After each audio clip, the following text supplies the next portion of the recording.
We are absolutely thrilled to be here tonight to celebrate the union of Danny and Mike.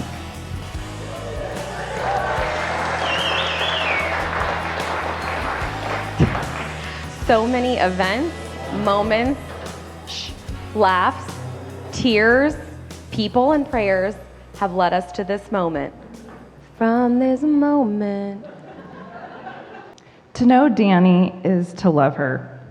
She's loyal, dedicated, trustworthy, nurturing, and genuine.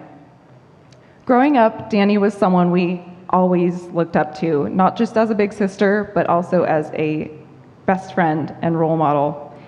We always admired her ability to stay true to herself. She never seemed concerned with going out of her way to impress other people, and she never, ever changed her morals or her values to impress someone else. And that was... Yeah. And that was honestly one of the first things that we loved about Mike, is that he fell in love with exactly who Danny is and always has been. As I'm sure most of you guys know, Danny and Mike met on Match.com. Yeah. When we first heard the buzz about Mike, we were overjoyed. We wanted to see his profile really, really badly, because we wanted to awe over his pictures and, kind of see what had Danny all giddy.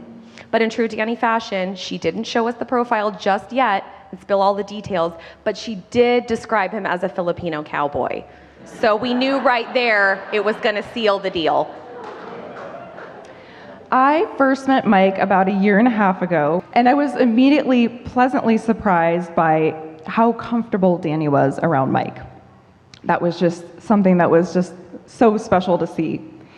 And I have a vivid memory of Mike belting Friends in Low Places in his truck as we were driving around. I'm sitting in the back seat, Danny's sitting up there with him, and he's just belting it.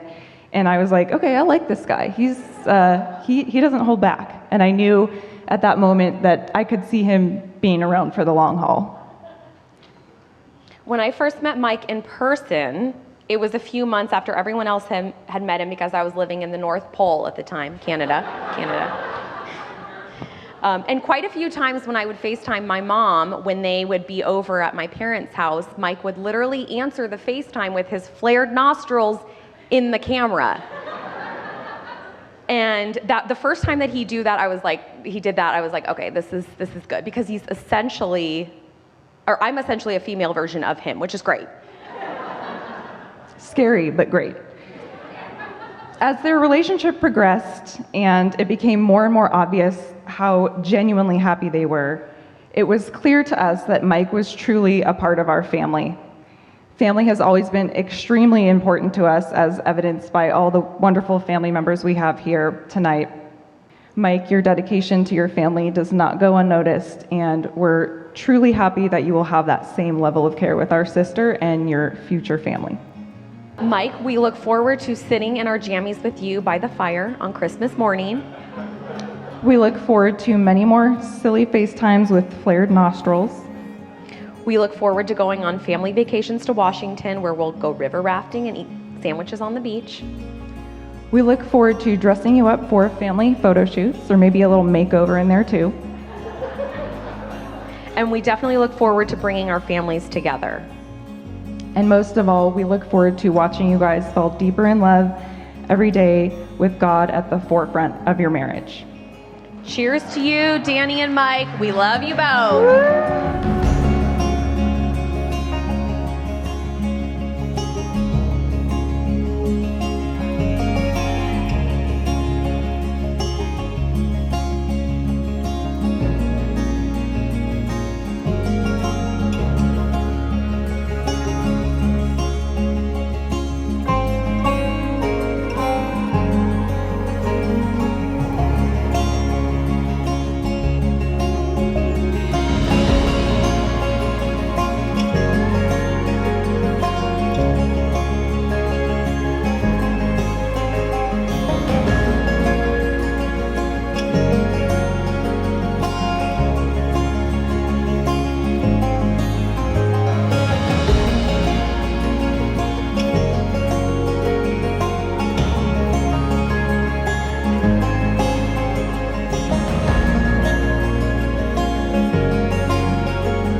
we gather this afternoon to celebrate the marriage between Michael and Danielle.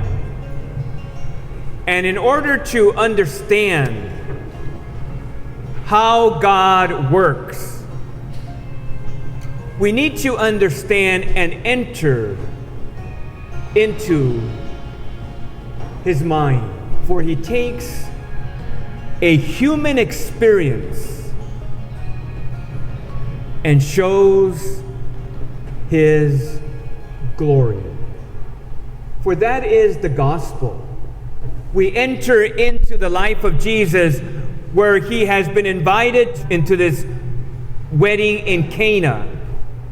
And there, which was the custom, you had these servants who probably didn't have a trade, but what they knew what to do was to wash feet, hands, and face. So they were surprised when the rabbi approached them and said something startling. He said, "Fill those jars with water." And then Jesus says, "Take the water to the head waiter." And without hesitation, they walk in. And the head waiter is beside himself. "How can you serve," he tells the bridegroom, "the best wine first?" And the servants say, "What is this about water? It's wine? We brought in water." And God takes what we place outside, what we don't allow to come in, and he shows us his glory. That is what we celebrate today. That same journey. Through their conversation of getting to know one another, that what they place outside was crucial, because it is easy to share our victories. Who doesn't do that? Our promotions, our triumphs. But for Michael to say, "I'm going to share my shortcomings," Danielle doing the same. And I'm sure that the impulse and the thought would say, well, there goes Danielle, there goes Michael, there goes the hope of having someone in my life, because I know they're going to turn around and walk away. Why would anyone want to be with me? But something extraordinary happened as that was shared. And there was probably a nervous pause, silence, wondering what would happen. And as Danielle shared who she is and Michael shared who he is, we heard those words that transform the individual. Yes, Danielle, I heard you. Yes, Michael, I heard you. But I love you. Even with all those wrinkles, even with all those flaws, I love you. That is what we celebrate today. The work of God, taking what we place outside of no importance, the bonds of love are found. And we unite with God in celebrating this union. The love between Michael and Danielle.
I, Michael, take you, Danielle, to be my wife.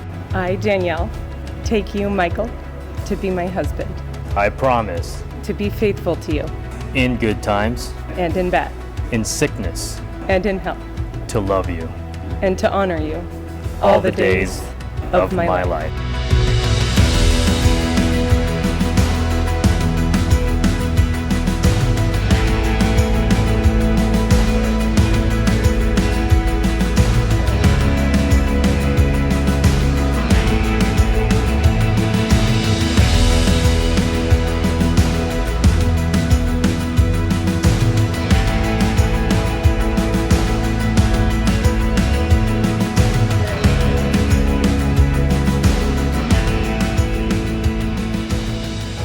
When I first met Mike, he was arrogant, cocky, somewhat of an overachiever. But I realized by hanging out with him that he was just like me. So we got along. We had a conversation probably maybe about a year ago over the phone, and he had told me that he had met this woman. So he described her to me. I'm like, okay, well, let's meet her. Shortly after that, I met up with Mike maybe about a week later, and I just saw this emotion and reactions, and it was hard to explain because he wasn't the same cocky, arrogant person that I knew. So I knew that this person either hypnotized them or sort of coerced them into maybe a date or two. So I'm like, okay, I have to see her. I have to see who this person is. First time I met you, Daniela, right off the back, I knew you were the one. If you can contain this person here, and if you can put up with him for more than 5 minutes, blessings to you. In saying that, I knew right off the back that you were his cowgirl that he wanted to ride off into the sunset with. I mean, this is all that he talked about was you. Daniela this, she's that, she's perfect. I watched the movie the other night, and there was a quote from this movie that just stuck with me. Life is like the wind. It's always different seasons. It blows this way, it blows that way, it brings good, it brings the bad. People are like trees. Trees, or the leaves on the trees, are people that come and go in your life. Those are people that represent to you that season of your life. So when people come and go, they're like the trees on a leaf. They blow away, wither, and die. Those people are brought into your life to teach you something in that moment in time. The branches on the trees are like people also, but you have to be careful because some branches, if you step out on them, they'll leave you high and dry. Those branches are put into your life to teach you certain qualities, make you a better person, teach you how to get to the next step so you can grow as a person. But the roots of a tree, those are roots that you do not want to get rid of. You keep those people around because they are there for thick and thin. Daniela, earlier this year, you demonstrated tremendous courage in dealing with a situation in which we all know about. And I found, to me, when a person shows you who they are, that's who they are. You showed me that you are a strong, level-headed woman, and you are perfect for Mike. I'm honored and blessed to have been a part of you guys' wedding, be a part of something significant, to be a part of your guys' life. And I hope that we can continue this and basically ride it till the wheels fall off. So I would like to make a toast, if you guys can raise your glasses, to Daniela. I love you. Try not to cry, but don't ever change. Stay the same person that you are, and blessings will come your way. Mike, we'll talk about it later on, okay? Raise your glasses. Everyone toast.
After they first met in January of 2020, it didn't take long to note that Danielle and Mike belonged together. Their entire courtship took place in the midst of public lockdowns and warnings to keep their distance, and yet these two found the pathway to this beautiful reality. As my wife Kathy noted, it was meant to be. Having known and loved her for all of her life, I can attest to Danielle's instinct for family unity. Even when she was 3 years old, one Sunday, sitting between her parents at church, she spontaneously took my right hand and Kathy's left hand and placed them together in her lap and called it her seatbelt. That's what I said. Meaningful communication is a strength that both Danny and Mike have in common. It's been a cornerstone of their relationship from the beginning. In my own relationship with Mike early on, he asked me to sit down over cigars. And he wanted to get to know each other better. He came prepared. He had a lot of questions about my life, about marriage and family. We discussed the power and necessity of commitment and the fact that love is not a feeling, but a daily decision. Mike's interest in wisdom, seeking wisdom, sharing freely of his own life, was very assuring to me about this man who was already quite serious about my daughter. Many months later, I knew he was committed when he parted ways with his cherished Dodge Challenger in exchange for a more family-friendly car. And it was red.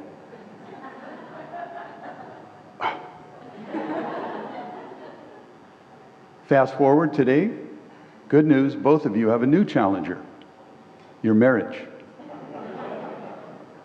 St. Thomas Aquinas said that to love is to will the good of the other. By willing the good of the other, you challenge yourself and the other to be your very best. But how do you know what your best is? Well, God knows the answer to that. So when you have God in your heart and you give your heart to the other, you're giving them God. You can't get any more best than that. Both of you are very thoughtful givers. Both of you are very grateful people. You both have a deep personal and spiritual character, and you're growth-oriented. You're both fun, and you're both genuine and generous.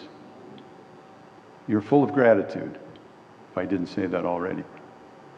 You challenge all of us to love and support the gift of your marriage. So as we raise our glasses once more, I'll share a verse from the song that Danny and I will be dancing to. Who would like me to sing? Right. How to clear the room in 5 seconds. Anyways, I hope you always forgive and you never regret, and you help someone every chance you get. Oh, you find God's grace in each mistake, and you always give more than you take. Cheers and blessings, Michael and Danielle Puno, a very wonderful couple.